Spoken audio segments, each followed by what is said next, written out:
Eduardo, prazer revê-lo, prazer reencontrá-lo. E aí, esta missão de assumir a presidência do clube pelo qual o seu coração bate? Você já foi dirigente do Maranhão, né? Mas agora é diferente, agora é presidente. E aí? Primeiro, bom dia aos ouvintes da Rádio Timbira, né? O prazer também é meu. Quanto tempo, Heraldo? Você que foi professor na Faculdade de Direito da minha esposa, né?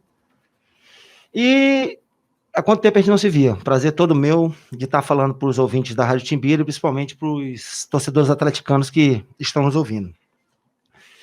Inicialmente como eu já falei em outras oportunidades, todos são sabedores disso, eu sou de uma família de atleticano, sou atleticano, e o momento que o Maranhão se encontra, está passando o Maranhão Atlético Clube, necessitava de alguma pessoa que fosse ali de dentro do Maranhão, não que os que me antecederam não são de dentro do Maranhão, claro, sim, mas quando eu falo de dentro do Maranhão, uma pessoa que já tem uma vivência, tem um bom relacionamento com o Conselho Deliberativo, e também para dar uma renovada, porque se não fosse eu, existia a possibilidade de ser alguém da velha guarda, que já teria passado, que já está cansado, que já tem aquele desgaste, tanto financeiro, porque você sabe que assumir a presidência de um clube de futebol no estado do Maranhão, ele lhe causa um desgaste físico, mental, emocional e financeiro.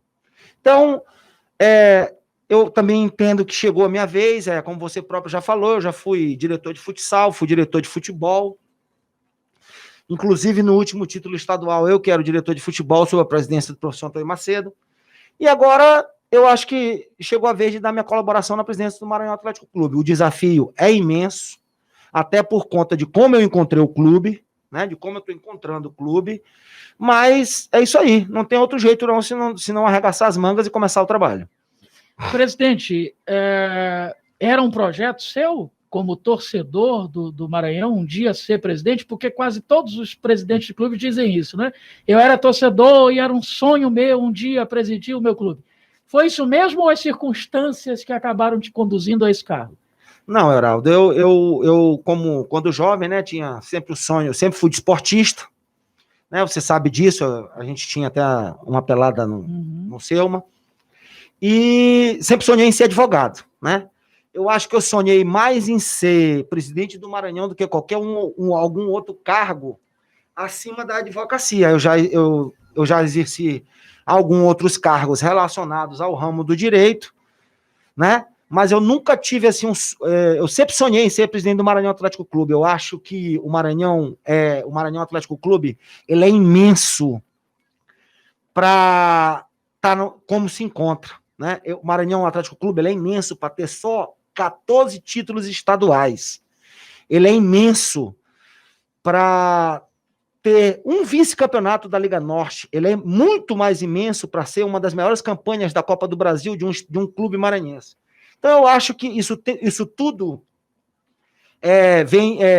eu vejo, isso tudo vinha me causando assim, uma indignação, eu não sei nem se a palavra certa é indignação, porque pelo como o Maranhão é tratado, né? Aqui, os adjetivos, além de demolidor de cartazes, existem outros adjetivos que eu entendo até que sejam pejorativos, que atribuem ao Maranhão, que sua torcida cabe numa Kombi, que tudo o Maranhão engole, que em várias situações, inclusive quando eu estava como diretor de futebol, o Castelão estava interditado à época, em 2013, e a gente disputava uma semifinal de turno, na qual nós nos sagramos campeões do turno, numa final de turno com um outro grande aqui da capital. E o mando do primeiro jogo do Maranhão era no Nilzinho Santos. Os jogos estavam sendo no Nilzinho Santos, e inexplicavelmente, como o mando do segundo jogo era da outra equipe, nos levaram para o Castelão, e assim,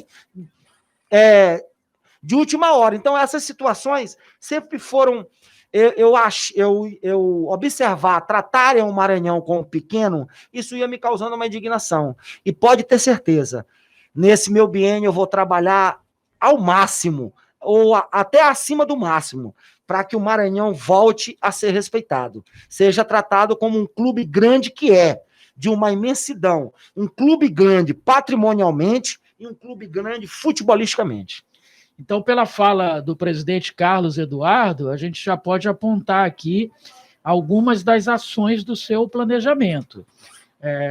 Tornar maior a torcida, porque de fato a gente percebe que houve um envelhecimento, infelizmente, do torcedor do MAC, não há uma renovação. E, claro, também, tornar o clube mais respeitado, mais presente nas decisões que envolvem o futebol. Além dessas ações, presidente, o que mais que você tem planejado aí para o Maranhão para 2021? Heraldo, eu peguei o Maranhão agora. Algumas coisas eu vou comentar aqui porque são fatos públicos e notórios. Se fosse coisa administrativamente interna, eu não estaria comentando.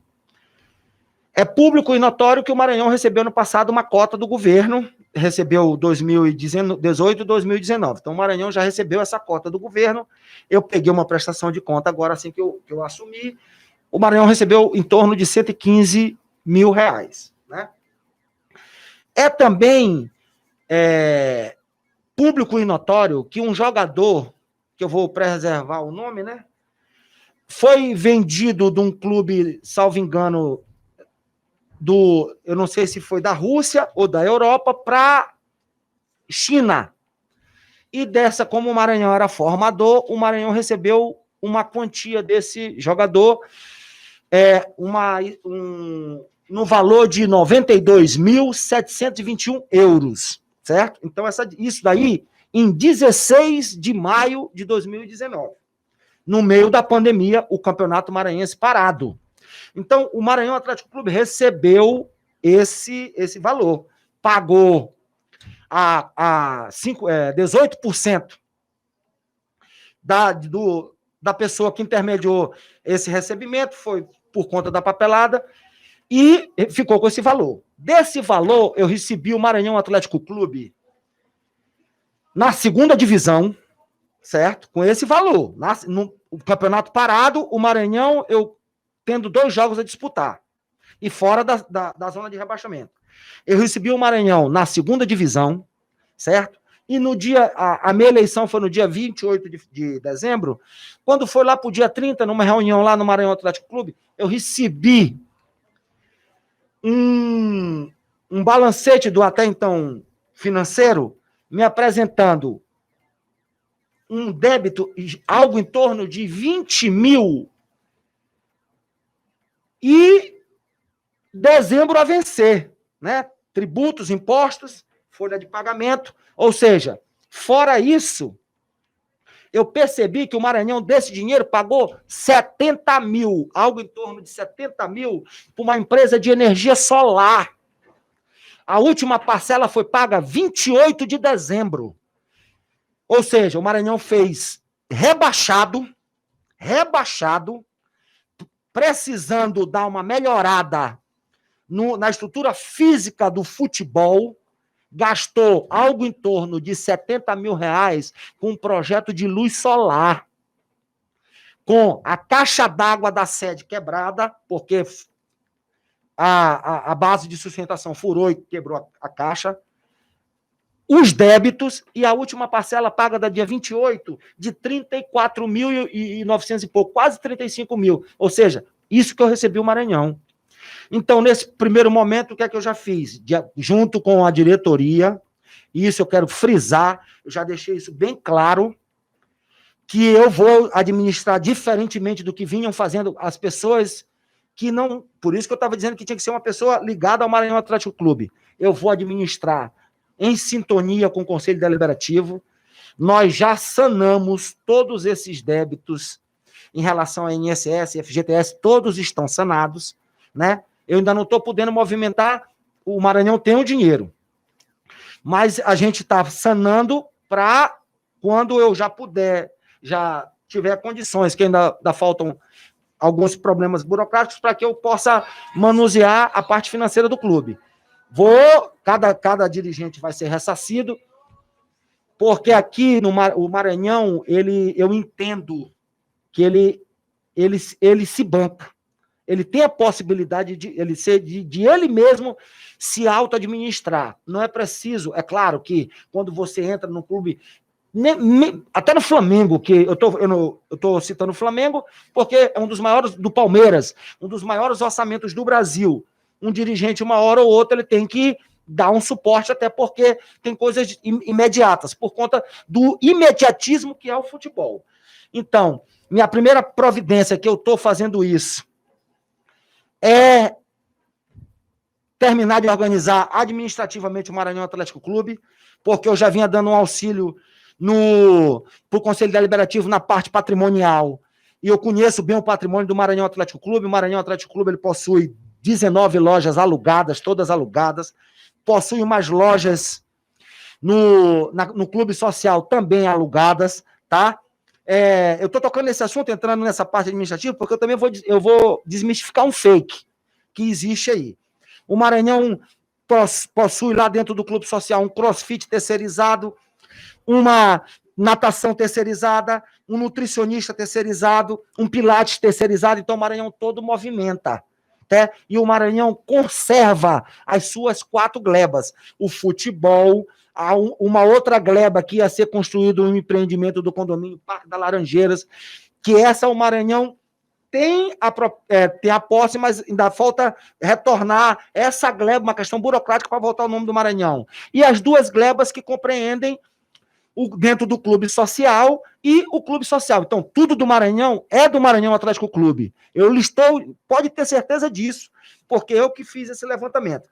Então, ainda existe algumas pendênciazinhas da parte do patrimônio que já estão totalmente encaminhadas para que a gente possa dar um fluxo maior, melhorar ainda mais. A gente já tem um campo society também apto ao aluguel, a gente pode estar querendo construir um outro campo, então dá uma melhorada, até porque o futebol só começa em junho, né? O futebol já começa em junho. Então, voltando, e aí, depois que lá para o março, depois do carnaval, eu acho que já está azeitado ali a parte administrativa do Maranhão, e aí a gente já está disputando o Sub-20. Ontem eu participei de uma reunião por videoconferência sobre o Sub-17, eu ainda estou sobre a continuação do Sub-17.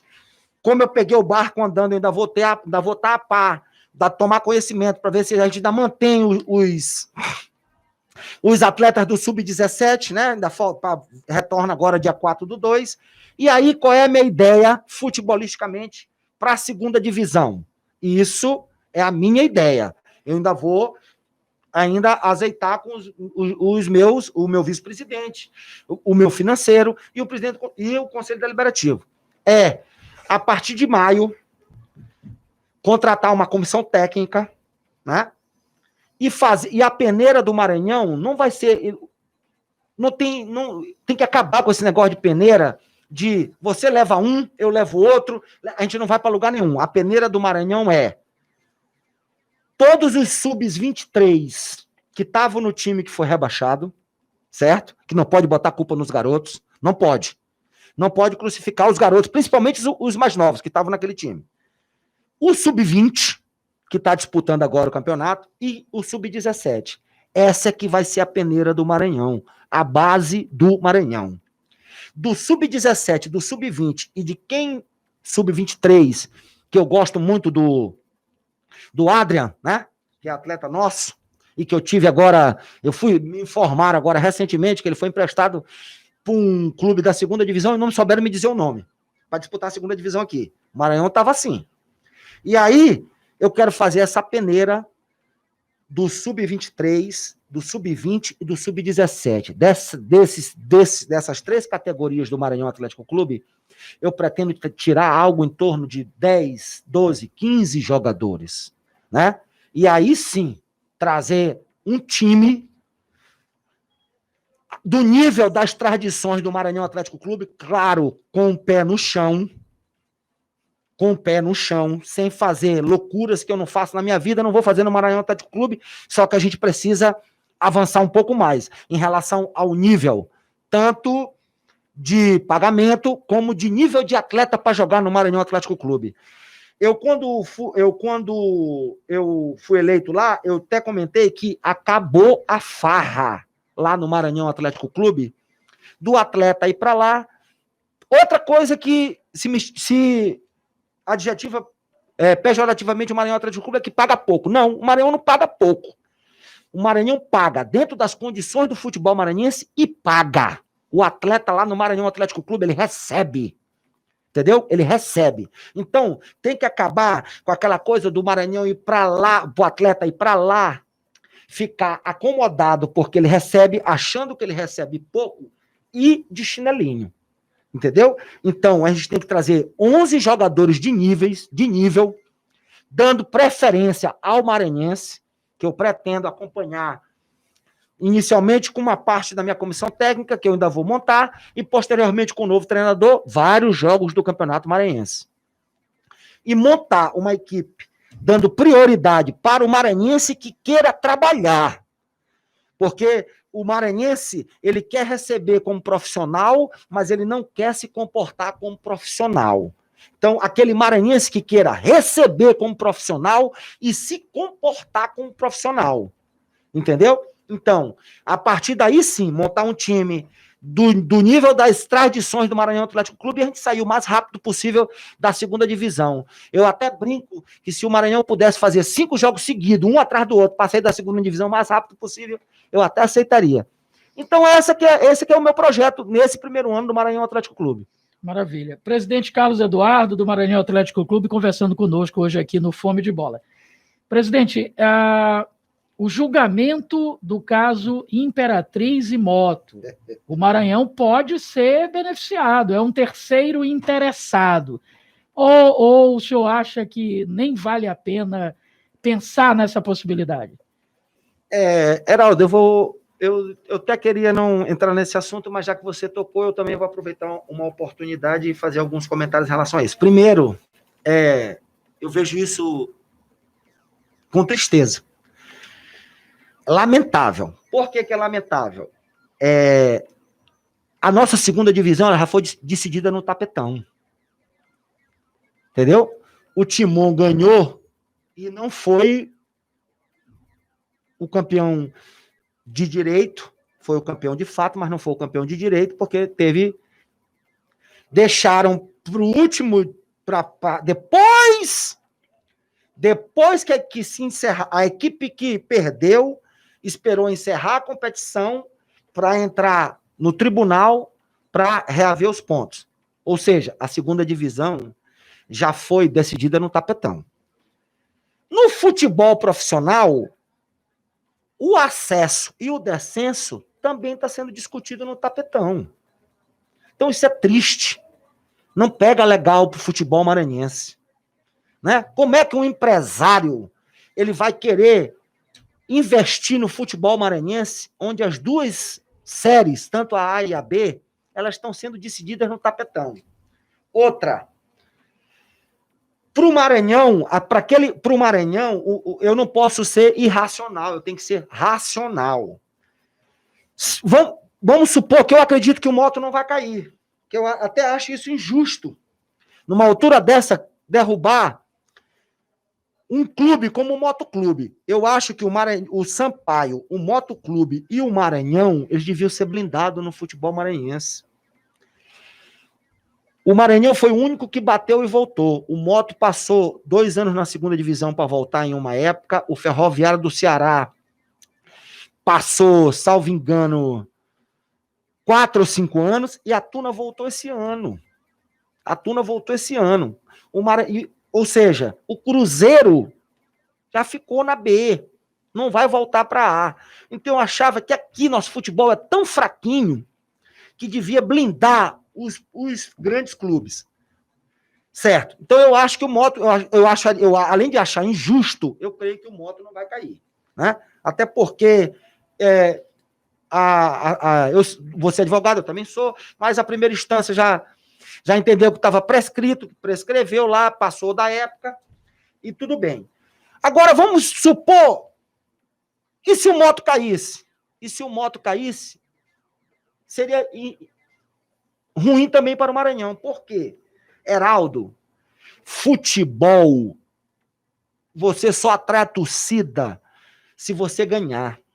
Infelizmente, Não tem, no Brasil, não há espaço para o segundo colocado. É a cultura do povo brasileiro. Para você começar a se programar para um time competitivo, você tem que começar a contratar em novembro. O atleta, ele quer segurança. Qual é a segurança que o atleta quer? Ele quer trabalhar de novembro de 2020 a novembro de 2021. Você tem que ter calendário.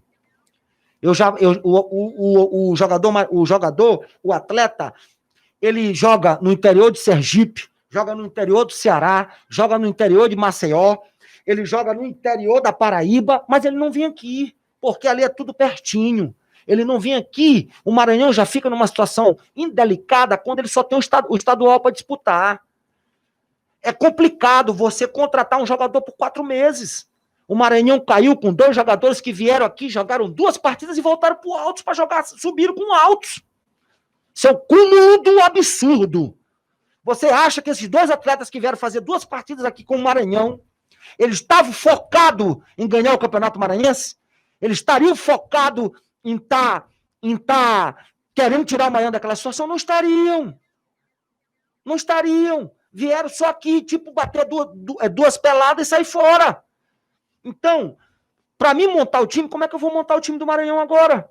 Heraldo, quem presta sim, todo mundo presta.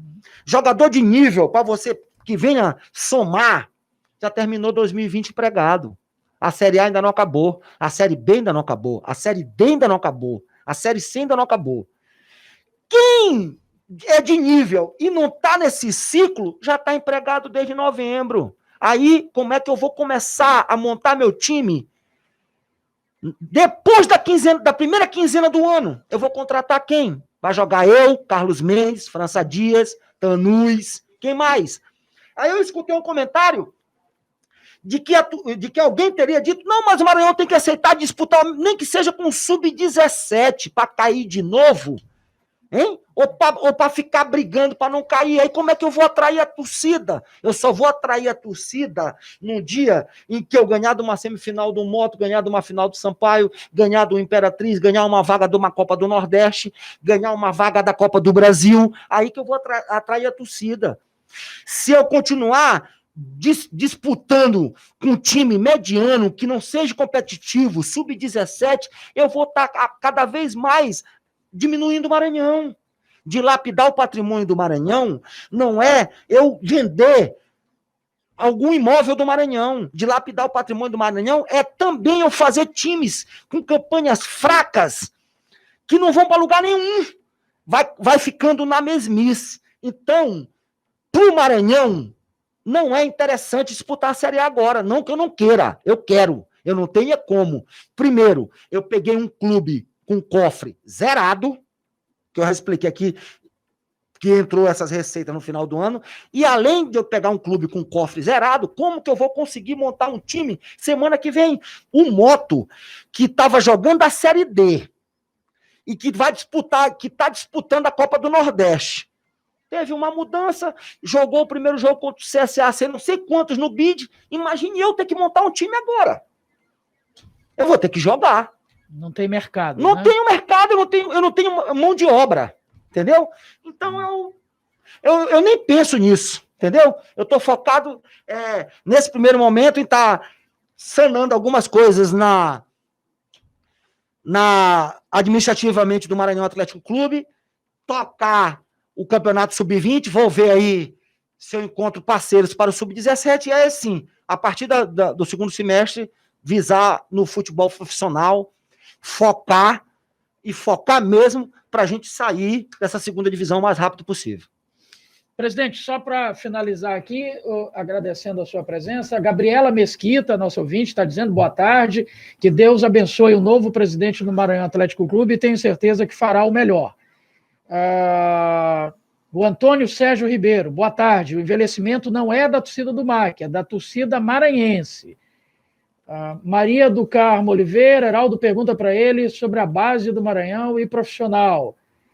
Celso Mendonça, parabéns ao novo presidente do Maranhão. Antônio Carlos, ex-presidente do MAC, parece ser arrojado. Elton Henrique, Se o novo presidente do Maranhão for tão bom em ações práticas como está sendo nas palavras, o Maranhão vai voltar a ser grande novamente. Ele é bom na lábia. E o Antônio Carlos de Souza Silva. Está corretíssimo esse presidente do MAC. As participações... e o Marcão, do João Paulo, pelo telefone, mandou também, que é torcedor do MAC, desejando boa sorte ao presidente Carlos Eduardo. Então, para suas considerações finais e para agradecer a essas participações, fique à vontade. Primeiro, eu também gostaria de agradecer a participação do torcedor, né? Eu realmente sou enérgico, não sou bom de lábia, porque eu vou explicar porque eu não sou bom de lábia. É porque eu já tenho uma história dentro do Maranhão. Eu fui várias vezes campeão maranhense de futsal, eu ganhei de 2 ligas com o futsal do Maranhão, eu fui campeão estadual como diretor de futebol, eu fui rebaixado em 2014 como diretor de futebol, eu fui vice-campeão da Copa Mirante com o Sub-20, com o Sub-19 há uns 2 anos atrás. Eu estou sempre beliscando, eu estou sempre brigando entre os 4. É essa mentalidade que eu quero botar para o futebol profissional. E dizer para o torcedor que ele mantém a esperança. Eu preciso da torcida do Maranhão Atlético Clube. A diretoria tem sua parcela de culpa? Sim, tem. Tem sim. Só que o torcedor maquiano também. Nós não podemos ir jogar a segunda divisão com um público de 200 pessoas, de 300 pessoas. A gente tem que acabar com isso. A gente tem que ter o nosso 12º jogador. Então aqui eu já conclamei outrora, volto a conclamar de novo, eu preciso do apoio do torcedor maquiano, a gente precisa, aqueles que ainda estão de pijama e estão desacreditando, tira o pijama, vamos lá, vamos fazer essa ginástica, nós todos juntos, reunidos, a partir de julho, em torno do futebol profissional do Maranhão Atlético Clube, para que a gente saia dessa situação. E você me conhece, Heraldo, quem me conhece sabe disso, sabe que eu não estou aqui com conversa fiada, não sou homem de conversa fiada, e sou um homem de atitude, de ação. Todos estão... Eu estou nessa esperança, eu não pretendo passar 2 anos no Maranhão Atlético Clube e ser mais um. Eu tenho que fazer algo diferente. Então, esse é meu intuito, eu sou um apaixonado pelo Maranhão Atlético Clube e eu espero, o mais rápido possível, botar o clube no seu lugar de direito. E, para finalizar, Heraldo, eu queria agradecer a oportunidade, mais uma vez é um prazer revê-lo, todos nós com saúde. Sei da audiência do seu programa por conta da sua competência e da sua credibilidade. Então, meu muito obrigado à abertura que você me deu para me explanar sobre o novo momento do Maranhão Atlético Clube. E isso vai se repetir sempre que necessário, presidente, pode contar. Estou à disposição.